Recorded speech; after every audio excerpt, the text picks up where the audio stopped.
à la tête du ministère des Affaires étrangères et des cultes, le moment est venu pour moi de passer le maillet, de passer le flambeau à un nouveau ministre suite à la nomination d'un nouveau cabinet ministériel qui hier a pris fonction.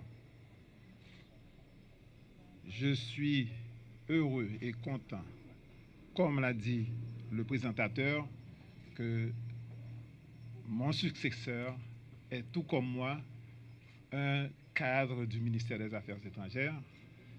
Et je l'ai dit au cours d'une réunion avec le personnel que je souhaite que cette tradition puisse continuer et que nous puissions avoir à la tête de la chancellerie pour conduire la diplomatie des professionnels de la diplomatie.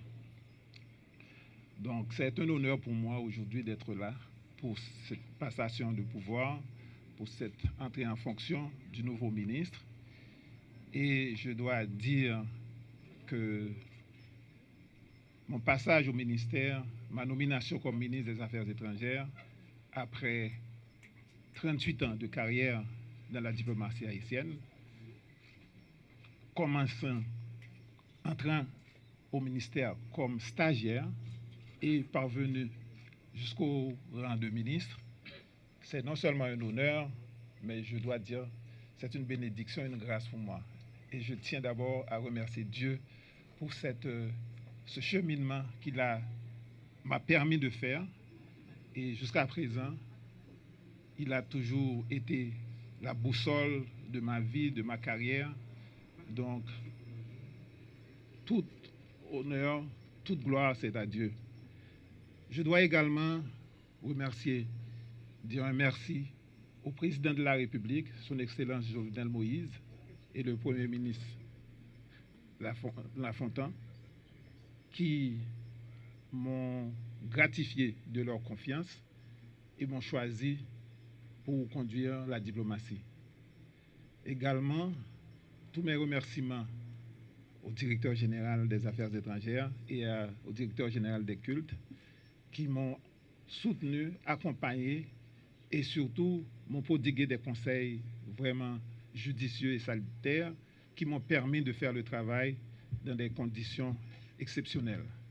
Je veux dire au nouveau promu du ministère des Affaires étrangères et des cultes que les tâches ne seront pas faciles. Les défis sont énormes, mais l'administration Moïse Seyan a l'intime conviction que vous êtes bien armés pour faire face à tous ces défis. Je veux, au nom de cette administration, vous dire que le gouvernement a beaucoup de confiance en vous. Le gouvernement attend de vous. Et en mon nom personnel et au nom de l'administration Moïse Seyan, je vous exhorte à prendre des mesures hardes et surtout à cultiver la probité, le sens du devoir patriotique et en même temps du service public. Je vous dis aussi que vous êtes là pour appliquer à l'esprit et à la lettre la feuille de route du gouvernement en matière de politique étrangère. Sur ce, je vous déclare investi de vos fonctions tout en vous rappelant que vous avez du pain sous la planche et tout en vous souhaitant aussi pleine réussite à la tête de ce ministère. Je viens d'avoir 27 ans de service au ministère et je me rappelle vivement le jour où je suis entré au bicentenaire et je dois vous avouer ce matin, j'ai toujours voulu être là.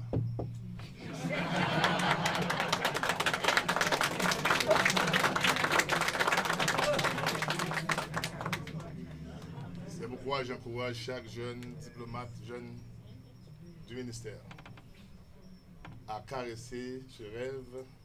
Si vous n'avez pas de rêve, vous n'allez nulle part. Et à chaque fois que vous échouez, remettez-vous au travail et recommencez.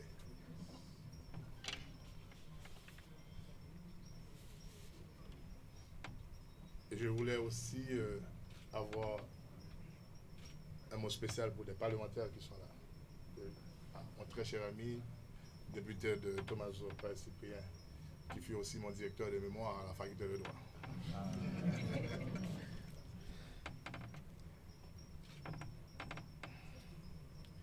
Je remercie son Excellence, Monsieur le Président Jovenel Moïse, pour avoir fait choix de ma personne comme ministre des Affaires étrangères et des Cultes sur la base des articles 138, 139.1 et 140 de la Constitution, faisant de lui le chef par excellence de la diplomatie haïtienne. Je lui promets toute ma loyauté et l'assurance de mon dévouement. Je mettrai ma compétence et mes expériences au service de sa vision et de ses projets pour la diplomatie. Je remercie son Excellence le Premier ministre, Jean-Henri Séan, d'avoir confirmé ma nomination en m'acceptant d'être ministre de son gouvernement. Je lui assure de mon entière collaboration. Je remercie et je salue particulièrement la présence du ministre de l'Éducation nationale, mon cher ami Agénor, pour sa distinguée présence pour procéder à mon installation ce matin. Je remercie mon prédécesseur, le ministre Antonio Rodrigue, pour le travail courageux qu'il a fourni dans un contexte politique difficile en permettant au ministère des Affaires étrangères de bénéficier de ses 38 ans de carrière diplomatique. Ministre Rodrigue, vous avez commencé un début de réforme dont je ne saurais ne pas souligner. Vous conviendrez avec moi que c'était une décision politico-administrative majeure, douloureuse pour certains, mais elle continue de s'avérer importante pour aider à une meilleure opérationnalisation des missions consulaires et des ambassades. Il s'agira maintenant non seulement de relire certaines décisions, de les consolider et de les poursuivre dans la logique de la continuité de l'État, mais de les adapter à la nouvelle conjoncture et aux vœux du président de la République. Monsieur le ministre démissionnaire, vous savez, un ministre des Affaires étrangères peut quitter l'administration du ministère, mais jamais la diplomatie. Je pense que vos conseils seront toujours utiles au ministère. Ministre Rodrigue, je vous souhaite bonne chance dans vos nouveaux projets. Je vous prie de saluer solennellement, mesdames, messieurs, le départ du ministre avec ses collaboratrices et collaborateurs. Ministre Rodrigue, merci.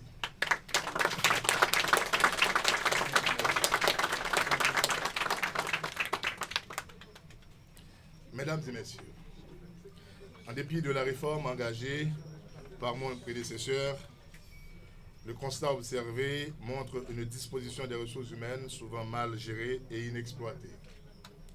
Le ministère a des ressources humaines importantes, méritant d'être rationalisées pour obtenir les impacts nécessaires au regard des résultats requis par le chef de l'État, tels que décrits dans ces 7 axes lors de la présentation du Premier ministre, son Excellence Jean-Henri Séan à la Nation. Je ne viens pas avec la prétention de faire des miracles. Je viens pour poursuivre ce qui est pertinent et améliorer ce qui doit être amélioré.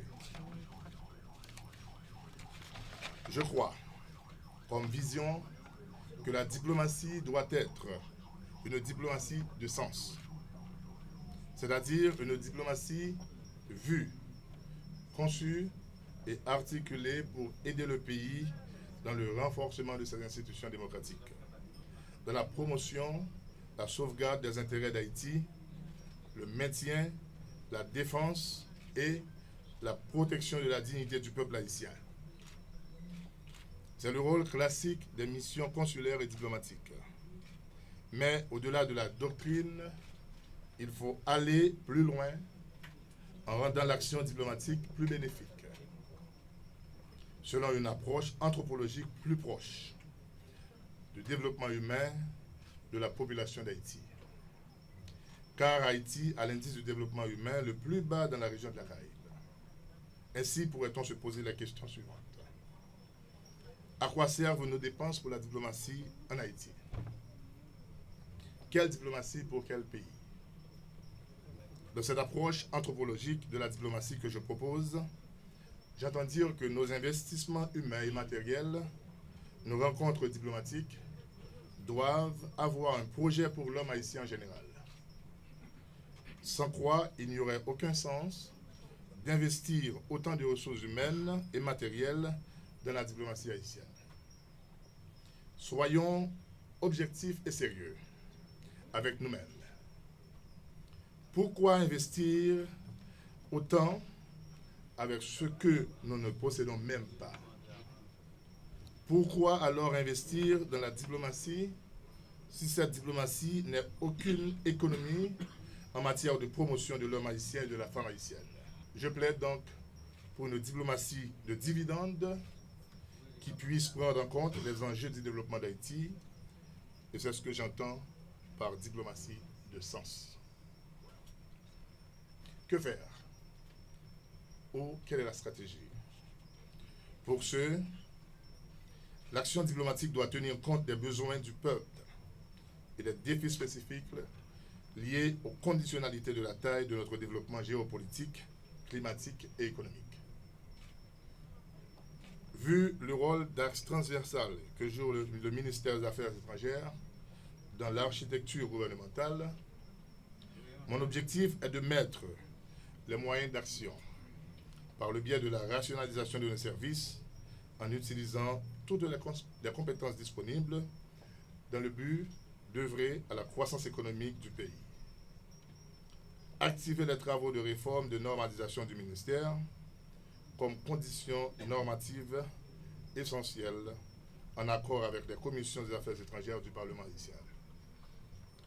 Augmenter les flux d'investissements étrangers directs, diversifier les partenaires de coopération d'Haïti, multiplier le nombre d'accords de coopération bilatérale et tripartite, accroître le domaine d'assistance technique à Haïti et le nombre d'assistances, renforcer nos relations avec nos alliés, améliorer l'image de représentation d'Haïti à l'extérieur, rendre Haïti présent dans les assises internationales, plaider en faveur du respect des principes de protection des droits de l'homme, œuvrer à la ratification des accords internationaux en souffrance, continuer d'assurer notre présence au sein des organisations régionales et internationales pour qu'Haïti reste une voie déterminante et indispensable dans les discussions sur la sécurité, le commerce et le climat.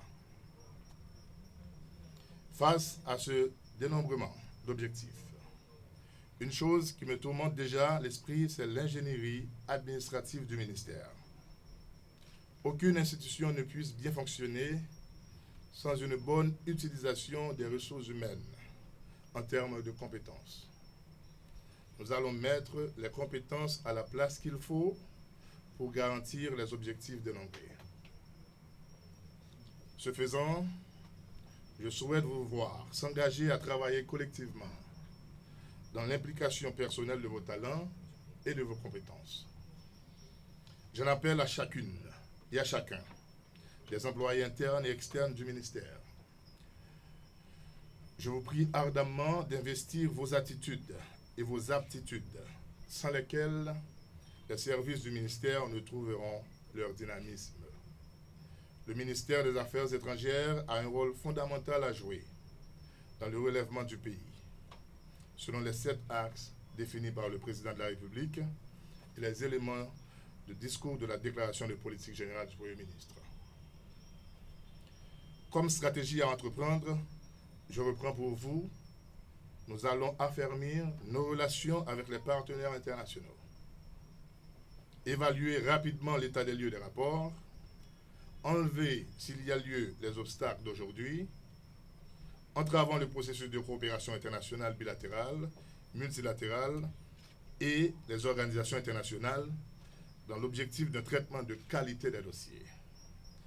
Cette même disposition est requise pour les dossiers relatifs à la présidence, le Parlement, la primature, les affaires interministérielles, les autres institutions étatiques autonomes et privées. L'ensemble des dossiers va devoir être traité avec urgence, intelligence et une extrême responsabilité, autant dans la qualité du contenu des réponses à donner que dans le protocole et les recommandations à produire.